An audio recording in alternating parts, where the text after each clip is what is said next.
Hello student, कैसे हो? उम्मीद करता हूँ ठीक होंगे और मैं भी बहुत बढ़िया हूँ।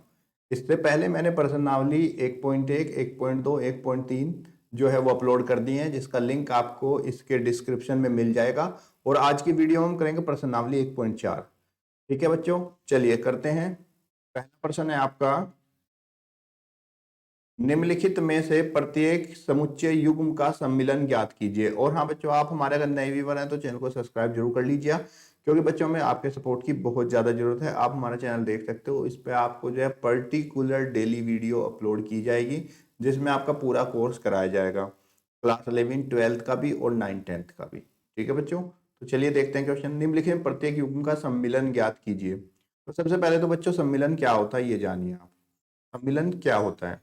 अगर हमारे कोई दो समुच्चय दिए गए हैं और उसके दोनों के अवयव को हम अगर एक जगह इकट्ठा करके लिख देते हैं, इकट्ठा करके लिखेंगे तो उसको हम सम्मिलन कहते हैं। लेकिन जब हम उसके अवयव को लिख रहे होते हैं तो हमें यह भी ध्यान रखना है क्या उसमें कोई अवयव बार बार रिपीट तो नहीं हो रहा है। जैसे कि यहाँ पे पहले में एक और एक है, तो जो हमारा बार बार आ रहा है उसको हम केवल एक ही बार लिखेंगे जब हम उसको सम्मिलन करेंगे। दूसरी बात, जो हमारा सम्मिलन होता है इसके निशान को हम यू से दर्शाते हैं, जिसको हम यूनियन भी कहते हैं। यूनियन मतलब इकट्ठा करना। ओके बच्चों, देखते हैं पहला प्रश्न। पहला प्रश्न है हमारा, x बराबर दे रखा है हमें। x जो हमारा समुच्चय है उसके अवयव हैं 1, 3, 5, और दूसरा समुच्चय y बराबर है हमारा 1, 2, 3। ठीक है बच्चों, अब हमें इनको सम्मिलन करना है, तो सम्मिलन करने के लिए हम लिखेंगे x यूनियन y। ठीक है बच्चों, आप इनको इकट्ठा करके लिखेंगे तो क्या लिखेंगे, देखिए हम 1, 3, 5। एक हमारा पहले से आ चुका है तो इसमें एक नहीं लिखना है। 2 और 3 भी यहाँ पहले से आ चुका है तो 3 को भी नहीं लिखना है। तो इन दोनों का जो यूनियन है एक्स यूनियन वाई, यानी कि दोनों का सम्मिलन है एक्स यूनियन वाई, वो आपका हो जाएगा। चाहे इसको ऐसे भी छोड़ सकते हो या फिर क्रम से लगा दो 1, 2, 3 और 5। तो ये इसका हमारा सम्मिलन हो जाएगा। ठीक है बच्चों, आइए देखते हैं इसका प्रश्न संख्या 2।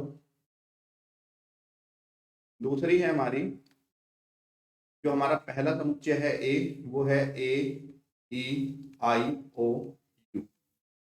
और जो दूसरा है बी, वो है हमारा AB और C। अब हमें इनका सम्मिलन करना है, दोनों को सम्मिलन बना के लिखना है। तो हम पहले लिखेंगे A यूनियन B। ठीक है, अब समुच्चयों को इकट्ठा करना है, यहाँ लिखेंगे A इसमें दोनों में है तो जो दोनों में है वो सिर्फ एक बार आएगा। फिर हमारा B है, उसके बाद C, फिर D कहीं नहीं है, D के बाद EIO और U। हमने इसके सभी अवयवों को लिख दिया इकट्ठा करके, लेकिन जो दो बार होता है फिर रिपीट हो रहा है, 2 या 3 बार, जितनी बार भी हो, लेकिन उसको सिर्फ हम एक ही बार लिखेंगे। और ये हमारा A यूनियन B हो जाएगा, A और B का सम्मिलन हो जाएगा। आइए देखते हैं इसका पार्ट नंबर 3।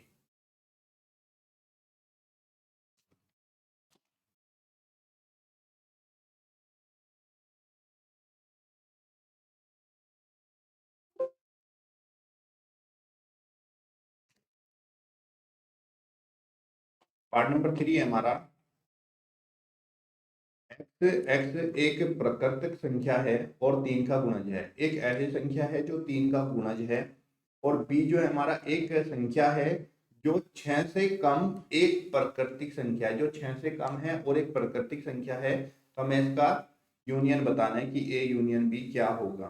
तो बच्चों a यूनियन b आपका हो जाएगा यहाँ से। तो क्वेश्चन लगा, एक प्राकृतिक संख्या जो 3 का गुणज, और इधर एक संख्या एक x एक संख्या है 6 से कम एक प्राकृतिक संख्या, 6 से कम एक प्राकृतिक संख्या। तो 6 से कम जो है प्राकृतिक संख्या लिख लेंगे हम 1, 2, 3, 4 और 5। ये तो हमारे इसके आ गया। और इसमें का 3 का गुणज, तो 3 का गुणज क्या होता है बच्चों? भाई 3 का गुणज जो 3 के से गुणा हो जाए या 3 से आ रहा है, जैसे 3 का गुणज होगा, 3 का पारा 3 है, 9, 12, 15 चला जाएगा, क्योंकि यहाँ पे कोई लिमिट नहीं है। तो हमारा जो समुच्चय होगा वो 1, 2, 3, 4, 5 और 6, 3 का गुणज होता है।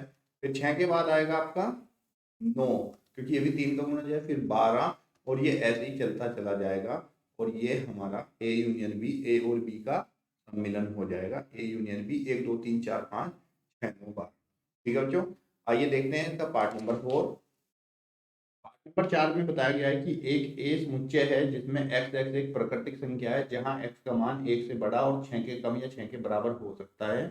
और दूसरे में कहा है बी एक प्राकृतिक संख्या है जो 6 से बड़ी है और 10 से छोटी है। अब इन दोनों का हम सम्मिलन करना है, दोनों का यूनियन बताना है, तो दोनों का यूनियन हमारा हो जाएगा ए यूनियन बी। इसमें कहा है कि x एक प्राकृतिक संख्या जो 1 से बड़ी है और 6 या 6 के से छोटी है 6 के बराबर है, तो इसके सारे अवयव कितने हो जाएंगे बच्चे? इसके सारे अवयव हो जाएंगे हमारे 1 2 3 4 5 और 6।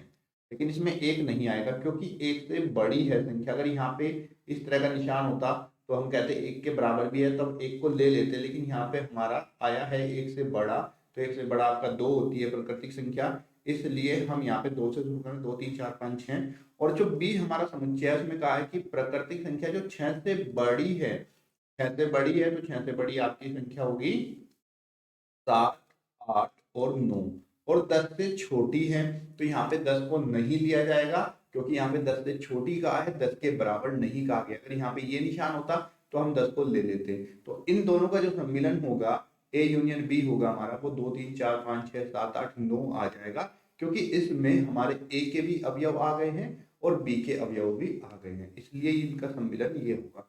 आइए देखते हैं पार्ट नंबर 5। पार्ट नंबर 5 है हमारा ए बराबर 1 2 3 एक समुच्चय है जिसके अवयव 1 2 3 है, और बी जो है हमारा फाई। फाई हम बोलते हैं रिक्त समुच्चय को, जो हमारा रिक्त समुच्चय होता है वो फाई है।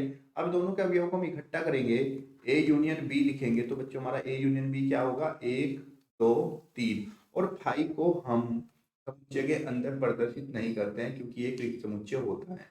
तो हमारा ए यूनियन बी का जो सम्मिलन है वो 1 2 3 हो जाए। और इसी के साथ क्वेश्चन नंबर 1 कंप्लीट हुआ। आइए देखते हैं क्वेश्चन नंबर 2। प्रश्न संख्या 2 में कहा है मान लीजिए कि ए एक समुच्चय है जिसके अवयव ए और बी है और बी एक समुच्चय है जिसके अवयव ए बी सी हैं। हमसे पूछा गया क्या ए बी का उप समुच्चय है। ये जो निशान होता है बच्चों उप समुच्चय को होता है, इससे पिछले अभ्यास में मैंने यही कराया था जिसका लिंक आपको नीचे मिल जाएगा। इसमें क्या ए बी का उप समुच्चय है? तो हम देखते हैं भाई उप समुच्चय नहीं। उप समुच्चय कब होता है? जब ए के सारे अवयव बी में होंगे तब हम कहेंगे हाँ ये उप समुच्चय है। ए के अवयव हमारे ए और बी हैं और बी के अवयव ए बी सी हैं, तो इसका मतलब ये हुआ कि ए के जो सारे अवयव हैं वो बी में भी हैं, इसलिए हाँ ए जो है वो बी का उपसमुच्चय है। अब इसने कहा अगर ए बी का उपसमुच्चय है तो ए यूनियन बी को भी ज्ञात कीजिए। ए यूनियन बी हम ज्ञात करेंगे, तो ए यूनियन बी ज्ञात करने के लिए बच्चों हम क्या करेंगे, यहाँ पे इन दोनों के अवयव को इकट्ठा करके लिख देंगे। और मैंने बताया था जब हम ए यूनियन बी लिखते हैं उस समय जो हमारे अवयव रिपीट हो रहे होते हैं उसको सिर्फ एक ही बार लिखते हैं। तो ए बी हमारा ये आ जाएगा ए बी और सी, तो हमारा ए यूनियन बी हो जाएगा ए बी सी। अब यहाँ पे ध्यान देने वाली बात है, ध्यान देने वाली बात ये है इस क्वेश्चन कराने का और देने का मकसद यही है कि यहाँ पे हमारा आपने देखा भाई ए जो है बी का उपसमुच्चय था, तो ए यूनियन बी क्या आया? ए बी सी आया, और ए बी सी क्या है? यही है। तो अगर हमारा कोई एक जो है उपसमुच्चय है दूसरे का, तब इनका अगर ये कंडीशन है तब हमेशा ए यूनियन बी जो है वो आपका बी ही समुच्चय आएगा, यानी कि जो उपसमुच्चय जिसका है वही आपका ए यूनियन बी भी होगा। ठीक है बच्चों, आइए देखते हैं प्रश्न संख्या 3। देखिए प्रश्न संख्या 3 भी प्रश्न संख्या 2 पे ही आधारित है। प्रश्न में कहा गया है कि यदि ए बी दो ऐसे समुच्चय हैं कि ए यूनियन बी ए उप समुच्चय है बी का, तो ए यूनियन बी क्या होगा? बच्चों मैंने आपको बताया भाई अगर ये उप समुच्चय है तो उसका मतलब क्या है कि ए के जो सारे अवयव हैं वो सबके सब बी के भी अवयव होंगे। तो हम लिखेंगे यदि ए उप समुच्चय है बी का, यदि ए बी का उप समुच्चय है तब हमारा ए यूनियन बी जो है वो क्या होता है? बी होगा। ये आपका आंसर क्या है कि ए के जो अवयव हैं वो सारे के सारे बी के भी अवयव हैं, और जब हम सम्मिलन करते हैं तब किसी भी अवयव को रिपीट नहीं करते हैं, जैसे कि आपने प्रश्न संख्या 2 में देखा। और ये यूनियन बी जो हमारा क्या ए बी सी आया जो कि हमारे बी के अवयव हैं सारे के सारे। तब हम कह सकते हैं कि अगर ए उपसमुच्चय है बी का तो इसका मतलब ए यूनियन बी जो है वो आपका किसके बराबर होगा? बी के बराबर होगा। मुझे उम्मीद है बच्चों आपको ये समझ में आ गया होगा बहुत अच्छे से।